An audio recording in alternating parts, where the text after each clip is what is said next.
Welcome to Coffee and the Bull. So really getting back on topic, going way down the rabbit hole. So one of the things that we talked, or that I liked, was when you didn't come at me sideways as far as crushing my dreams, of what I thought law enforcement was going to be. Mm-hmm. When even though you were burnt out, you just said, "Hey, look, this is what I'm going through. This is why I'm doing what I'm doing." And you would reference, "Hey, I'm not physically or not for your physical health and your mental health. This is a good decision for me."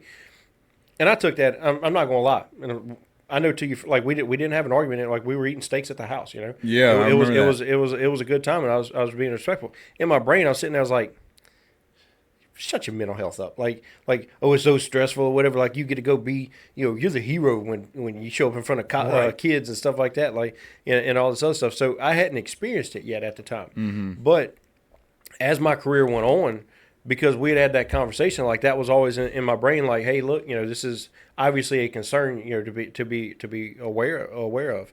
And so what I liked was, you didn't come at me real jaded, hey, you just need to hang it up. Because I had a lot of people doing that. You need to leave this agency. You need to find another career. Go be a Walmart greeter or be a greeter at Walmart or whatever, And like a lot of people had a very harsh approach because they had been jaded or whatever. Right. So what I liked was you took more of a gentler thing, realizing that, hey, look, I'm still excited about this career. Yeah. But you also turned it, and this is where kind of give you a little bit of your own kind of moment to talk to listeners and let them know what you got going on. You also took that as a driving force to say, hey, look, I want to focus on what I want to do, right, and make this thing successful. And so what you did was you started a podcast, called Are You Serious? Yep. and talked about sports. And I was in high school, like I played baseball, played golf, always grew up being relatively not high end athlete, but always staying busy and being athletic. Right. But when it comes to sports now, I'm more of like, yeah, you go sports, type guy. Like I'm just not. Should see him. He got winded playing frisbee in his front yard. I did. We were playing frisbee. I'm just like, I talk about it. I don't play it, so yeah, I'd probably be the same way, So running around with the kids on Thanksgiving with a frisbee. I was like, right. Came up with a great idea that day, though. But anyway, so if you want to tell them kind of what drove you into your podcast and how that became a success. So I think for me there are a couple of factors. Number one, I wanted to always kind of do that. I thought that, ironically, I thought that I had saw people that were talking about like LSU and Saints and just national sports, and I'm like, I don't agree with hardly anything that they're saying. Like the details of the game that I'm watching, right, okay, that's not what's happening. Right? And I'm like, dude, I know that I can do this. Well, a couple of things that happened, too. I love football, and I loved LSU. And when you're in law enforcement and you're working on Saturday, you're probably not going to watch the game. Right, and I'm like, right. Screw you. I'm going to do it. But really and truthfully, I started out as it being a hobby, right? Like I don't really care. It's kind of like something that I thought that would relieve stress from me because I'm having fun. And I didn't have a lot of hobbies, really. Like I didn't have I love to go hunting. I love to go fishing. But there's only so many times that you can do that. Right. And by the way, you're on a law enforcement salary, and you can't really spend the money. So ironically enough, my precious wife, we were getting married about the time that I was transitioning out, and around that time, she was like, "What do you want your wedding cake to be?" Like, guys get their own wedding cake or whatever. I was like, I don't know. The groom's cake. We got groom's cake. I was like, whatever. I want this. Get this. Well, she had made a cake that was about the podcast, and I was like, the foresight for her to see she knew that this is what I wanted because I always talked about it and I always built up to it. The thing that was a little different is because of college and because of other life experiences, I'd already known a lot of people that were still in the business. So basically, I started breaking some news. We broke the Steve Ensminger news. There was an offensive coordinator at LSU, and we just had built connections because and I'd probably tell you at a later time after everybody's out, like, I'd have conversations on with the phone, and my wife Megan would be sitting right there and be like, "Did he just tell you that he got hired by LSU?" And I'm like, "Yeah." She goes, "Are you about to like run that?" And I'm like, "Yeah, I guess." Mind your business, right? Well, I don't care. I'm like, look, every time I'm on the phone, I'm like, somebody's around me. I'm like, hey, be cautious of what you're gonna say, but it's just my wife. Right. And so not once has he ever told me, "Hey, Mike, watch what comes out of your mouth. You're on speakerphone."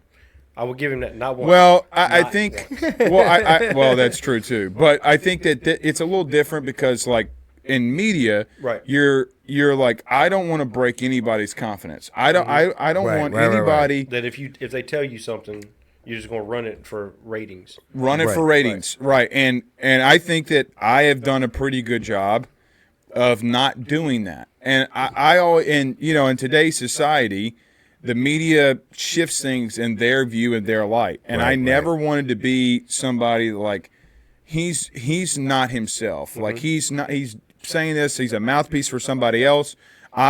First off, I'm never going to be that. But secondly, I didn't want to be that. Right.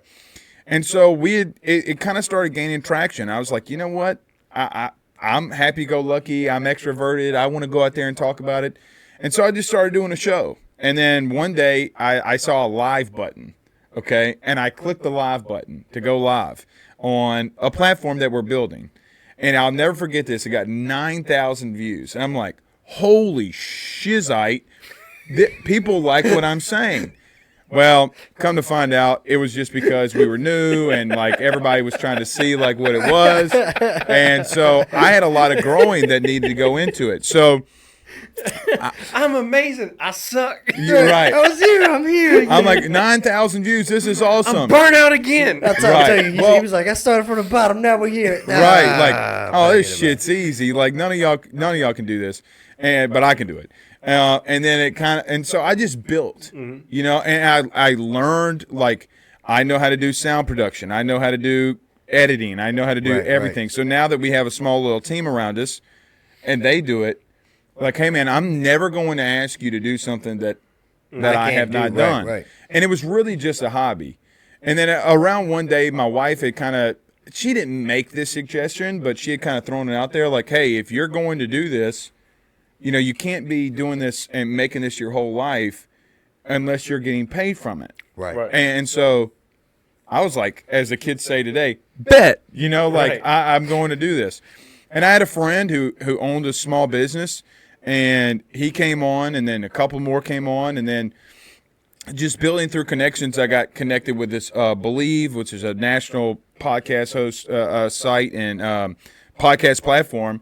And, man, I just kept working. And really and truthfully, it's funny, I look back at it now because I was doing other stuff for a job, and I just put my head down. I went to work. I didn't say anything.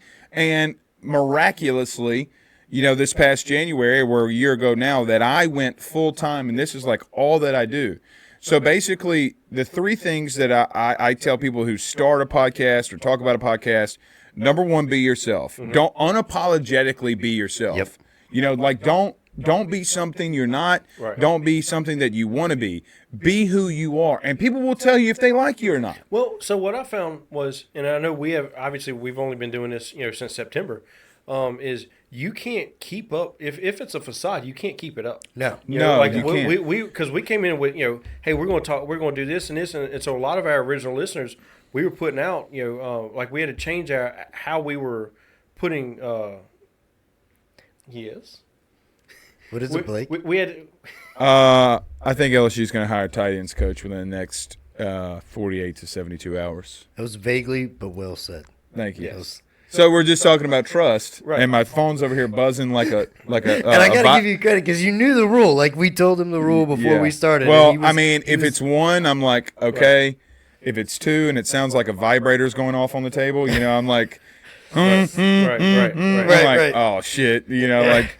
Anyway, sorry. Continue. But no, it was one of the things. Like we had kind of had aspirations where we're like, hey, this is what we want to do, and Yeah, we talked about it. You called me. Yeah, right. Because we were doing 2 to 3 episodes of brand new content, solid episodes every week. Yeah. And we were doing in the beginning. We're like, oh, we got this, and then after, like the longer you go on, you're like I'm not saying we can't find content. Like it's not a struggle there, but it was a lot, man. Right. No, it's a struggle to find content sometimes. Yeah, right. And then the worst part about it was like we didn't want to be repetitive, right? But we didn't know, for lack of better terms, we didn't know our from a hole in the wall. Like I didn't either.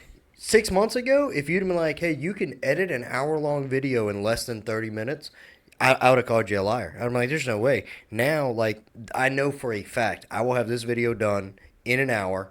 Like an hour tops. I'll have it broken down into the 3 different segments, plus everything, the reels and all that. But he's going to complain about it for 4 days. Oh, I'm going to complain about it. I promise you, because he's going to be like, I'm spending all this time. I got to smoke inside the room and all this other stuff. He's lying. He's telling all nothing but lies. But, and then I know that it's going to take me at least 2 days to get everything uploaded with internet speed and all of that, because it takes a while for the platforms, because we're on so many platforms. Yeah, he's acting like he's the one uploading it himself. Like he's got to, chisel it out. Where are you? You hit a button. Okay. Yeah, and then you got to wait, and you got to make sure that there's no errors in the uploads. It's not that big of a deal. Anyway, let the man get. I know the struggle that let the man get back to his thing. So no, but that was creative genius. That was I don't know about creative. I'll give you that one, but that was a conversation we had, because we contacted a lot of people before we got started, because it was like, we don't know what we're doing, but we know what we want to do, and that was kind of like our thing. So it's like. Because I remember after he called you and he was like, this is what he said. And I had to look at him and be like, I don't know that I should be 100% me, because I have a really bad mouth. And I'm going to say exactly what I'm thinking and feeling. And he was like, okay, maybe just instead of being at 10, we'll take it to 8.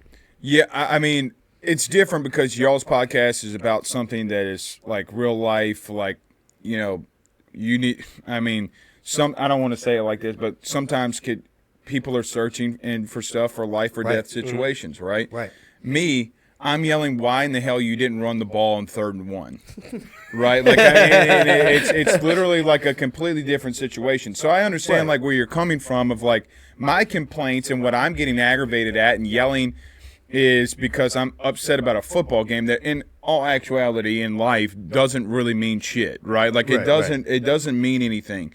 But to that point, I'm going to always try to be my unapologetic self, because when you clip this and you put it out there and they're like, oh man, Blake was on the show, they know every time 100% what they're going to get. They know the passion level that comes with it. Yep. They understand the intensity that comes with it. And look, there's some showmanship that comes with doing it, right? Like, like I'll make a joke to come out, or like a big event of a sports thing throughout the day, like, hey, like there was a big Fox Sports thing where people were sleeping with one another. I'm like, guys, I was not there. Everybody wanted me to go and work there because I'm a sexual Italian whipped cream, like, but they don't, I did not work there.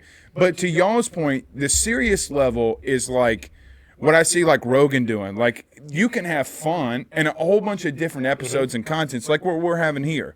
But there are times where he gets into situations like he's, interviewing presidential candidates or vice presidential candidates. My man's never worn a button-down shirt on his podcast ever in his life, and he's going there meeting what now will be in a couple of days the 47th president of the United. Like, you got to know the situation of where you're at and what you're doing. But for me, in reference to sports, listen, man, I'm going to come in here and tell you, run the ball on 3rd and 1 when you need to. Like that, and it's a completely different scenario, but really and truthfully, yeah, but that's also your passion, though. Right. Well, that's what I was about to go to. Like, I am extremely passionate about LSU football. Like, and so really and truthfully, which we hadn't really even talked about this, like you and I, like our national college football show is skyrocketing. So like the local stuff is great and it's perfect, and I will always talk about LSU, but. About 2 years ago, and knowing what I already knew about the podcast space, and I have a fantastic co-host, kind of like what y'all have, and Joe DeLeon. Mine could be better. Yeah, mine could do better. We argue a lot. It's 2 Italians on a podcast, like it's like, anyway, I'm going to leave that one alone so you don't have to edit it out. But like that, I knowing what I knew going into it, I was able to hit the ground running from the very beginning, and he was able to run from the ground from the beginning, and it's massive, man. Like we'll probably end with like close to a total of 1 million views in the month of in the month of December. And then probably around the same in the month of January. I do have a quick question. Yeah. And look, I'm going to be straight up with you. Yeah. I'm not a sports guy. No problem. And this was a question I actually thought of. It's kind of like a 2-part question, but I actually thought of it the other day. So I'm not a sports guy. I don't set my clock around it. My life doesn't revolve around it. I don't knock anybody that's big into sports. Mm-hmm. So my first question is, were you raised in an environment that sports were like a big thing? Oh, like 100%. 100%. My second question is, do you ever talk about the fact that 90% of LSU and Alabama's recruits come out of the Tangipahoa Parish guideline? That's a real statistic. That What? Tangipahoa Parish, 90% of LSU and Alabama players are all from Tangipahoa Parish? No, they're no. Yeah. Okay. It may be old. Right. It may be old. All right. Yeah, or but false. Not false. Not false. At one point they were from. There's Kentwood, no way from 90% of their Ponchatoula, players and from Hammond. they could have a good bit. Don't get me wrong, but there's no way 90% 1 year, of Alabama and LSU Hold all up. players come First from off, Tangipahoa Parish. we have an expert here, not a Mike. Yeah, he already said you're wrong. But Yeah, it's not 90%. It's what? There are a lot. Not 90%. can we stop interrupting? There are a lot that come from the local area. Not that much. At one point there was. I mean, yeah. It was a big article that I read. And this was a couple years ago that and I know for a fact because it was my argument to keep my son in the. I remember. I actually kind of remember the article that you're talking about. It's actually of like North Shore, of all of the athletes that play college football in the North Shore come from a specific 60-mile radius. Right. But it's not. But they go everywhere. Right, So like 10% comes from like. I'm not St. Tammany or something like that. Like, but there is a 60. You know what it was? I am wrong. It was. I know. It was during that year. During that year, it was most like of the players had come from the Tangipahoa. Well, and it's going to continue to be the same just from dynamics. To your first question, massively grown up in a sports household. My grandfather, my mom's dad, was the head baseball coach at Franklinton High School. Okay. We won multiple state championships, and so we were a baseball family. But my mom loved sports, and my parents were divorced, and so every Saturday, LSU was on the TV. Right. And you're going to root, cheer, and love it. And people, and what I'm about to say is going to probably get me canceled from an LSU perspective, but a lot of people live this the same way that I did. In 2000, LSU hired a guy named Nick Saban. Right. And so my love for football became so high because number one, my mom's intensity towards the sport, right, and then her love and passion towards the sport, where it was at an outright high. And so, yes, then my uncle, who took over the baseball team, he was the head coach and was there for 35 years. Now his son, my cousin, who was in my wedding, I'm really close with, now he's the head baseball coach. So it's like a family thing of baseball. Right. So I grew up in an environment where, like sports are going to be like a number one factor of like, so I'll say this. When Christmas was at my house this year with my entire family, pretty much all the conversations start with sports related talk. I go to another Christmas party, same side of the family, it's football, basketball, baseball, football, basketball, baseball. So, there's no escaping it. Right. Well, and here's the thing. I don't want to escape it, right? Like it's right. Like, when you sit down with me and you start asking me sports questions, you better get in it, and you better come correct, because now I literally, and you can ask my wife this, I literally sit there and like I work my ever living ass off to know how I'm going to structure things, what we're going to talk about, what is my actual opinion on the matter, and then what are the actual facts, not an opinion. Right. Like, so facts, opinion on, and I'll tell you what it is. So to your first question, is probably the biggest thing. It was my comfort level, right? Like my comfort level was that look, man, I mean, I grew up in this shit. And so why would I not do the number one thing that I love the most? Like, it's so dumb. Like, what is the number one thing that you love to do? And for all you little teenagers or mid-20s guys that are out there saying, I want to make love to a beautiful woman. I love that too, but that's, like, come on. Like, that's not. There's very few of us that can get paid to do that. I mean, I don't know if I wouldn't mind to get paid to do that too, but I mean, like, it just, it was the thing that I knew that if you cut on a microphone in front of my face and we had a conversation about something, I could argue, debate, talk about this specific thing. Right. Now, when it comes to like other things I'm not familiar in, no, go get somebody else. Right. Like that's not me. But if you want a sports thought, I pretty much can give you a general. And I got to give my mom a lot of credit, man, because my dad's not a massive sports guy. She pushed the envelope. And then you grew up and look, my parents were divorced, like I mentioned, but my uncle was also a massive part in this because he would take me to school. He was my head baseball coach. And I got to see like by the way, the winningest head baseball coach in that school's history probably should be a Hall of Fame level high school baseball coach. Like the things that I learned from him are at another level that nobody else got to experience. And then the people that he brought around him. Like the conversations that he would have with like this coach that coaches at Tulane, and they're on a first name basis. Like, Jeff, do you remember when we were doing this, and this? And I'm like, damn. Like, and actually when I was in college, wanted to be a coach. Then somebody told me how much money they make, and I'm like, screw that. And then I go into law enforcement. Yeah, I go into law enforcement. Right. But I kind of misread the numbers there. Right. Yeah, kind of misread the numbers there. But yeah, that has been my passion. It will always be my passion. Like, listen, man, I tell people this. If LSU, like my wife went to a wedding during the LSU Alabama game, and it was a close friend of ours and somebody she worked with.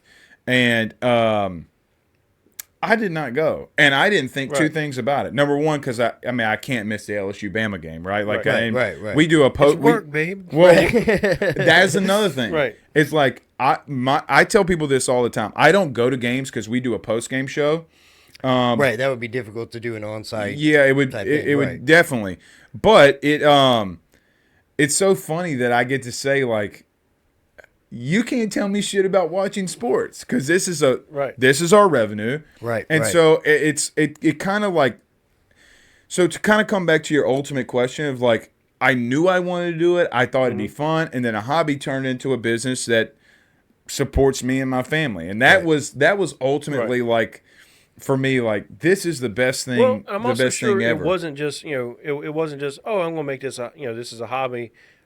I want to go into this full time. Like, there was a lot of work that had to go into it. Oh man, 4 years of not getting anything. I'm sure. Yeah, and if anything, very small amounts of things. Like, look, man, it took me 40 years to be able to. And listen, days like I was a full-time employee somewhere where LSU was in baseball was in Omaha trying to go for a national championship, and in the month of June I did 39 episodes.